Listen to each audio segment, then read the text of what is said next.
ছোট পাখি ছিল যার দানা ভাঙা, উড়তে পারত না, তাই বনে সবাই তাকে অবহেলা করত।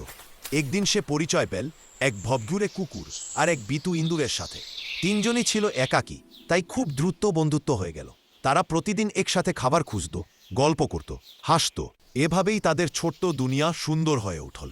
কিন্তু এক ঝড়ের রাতে বড় নদীটা উপচে উঠল। পাখিটাকে বাঁচাতে কুকুরটা তাকে পিঠে নিয়ে তীরে দিল। ইন্দুরটা পিছনে পড়ে গেল। কুকুরটা তাকে আনতে গেলেও পানির স্রোত তাকে ভাসিয়ে নিয়ে গেল। পরদিন ভোরে পাখি আর ইন্দুর তীরে বসে তাদের প্রিয় বন্ধুটার জন্য কাঁদল। তিনজনের পরিবারটা ভেঙে গেল, তবে কুকুরের সাহস আর ভালোবাসা দুই বন্ধুর মনে চিরদিনের মতো থেকে গেল।